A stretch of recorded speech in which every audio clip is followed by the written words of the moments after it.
when you're getting rich in a free market, you're getting rich by enriching everybody else. So all the boats rise together.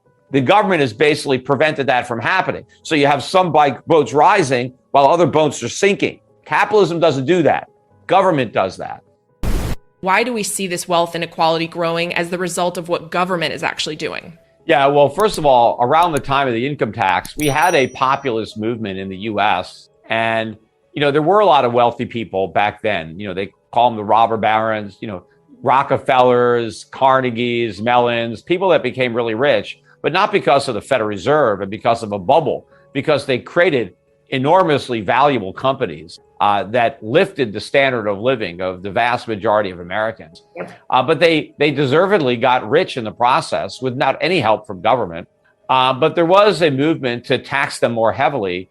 But the idea was that, hey, if we can make the billionaires pay more, the rest of us can pay less. So the trade-off was, let's have this tax that the billionaires will pay, an income tax, and we can get rid of the tariffs that everybody else is paying.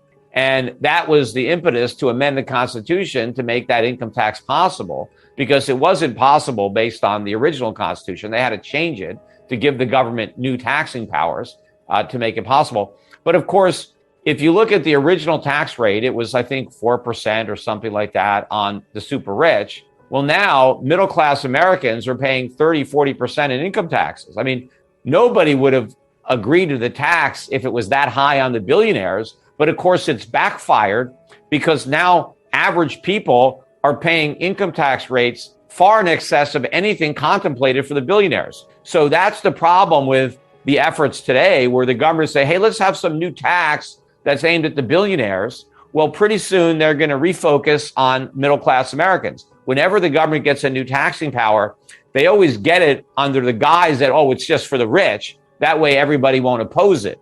But the minute the government has the new power, it just doesn't, it's not limited to the rich. They could use it however they want. And ultimately they can't get enough money from the billionaires. So they go to the average guys because there's a lot more middle-class people to tax. But as far as inequality is concerned, look, there's always going to be inequality. Even in socialism, there's inequality. You have a few people that are rich and everybody else is broke. And the people who are rich are the people that are in government and they have connections and they have power because they know the right people. But under capitalism, we're all not going to be equal because we're all not equal in our abilities, in our contributions, in our intelligence, in our drive. So people are going to have unequal efforts, unequal outcomes. And so obviously there's going to be wealth inequality. I mean, you want that. I mean, that's desirable.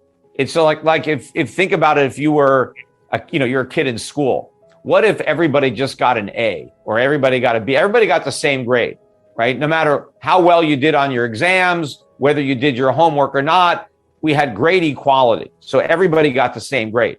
Would anybody learn anything in school? No, why study? You're not going to get any better grade than the guy that doesn't study at all.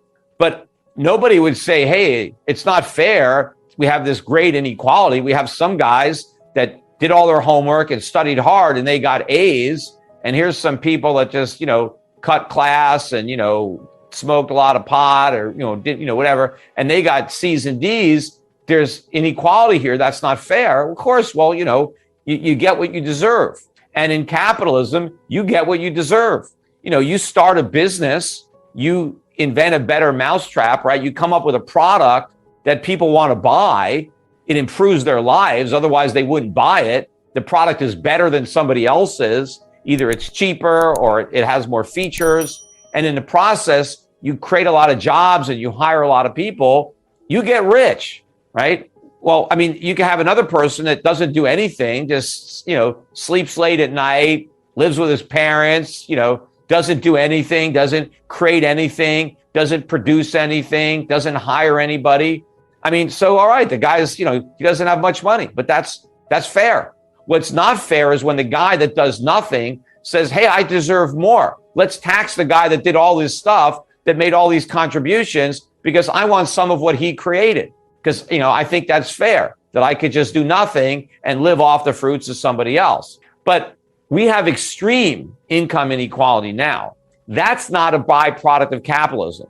What's going on now is the Federal Reserve, which is not a capitalist institution, has got interest rates artificially low so that people that have a lot of assets can now borrow money really cheap and buy more assets. And now all those asset values become inflated by the artificially low interest rates. So now the people who are just sitting on assets and doing nothing become really, really rich simply because they're sitting on appreciating assets that are only appreciating because of the artificial manipulation of interest rates. And now instead of selling those assets, they just borrow against them. They never have to pay the money back because the assets never stop going up.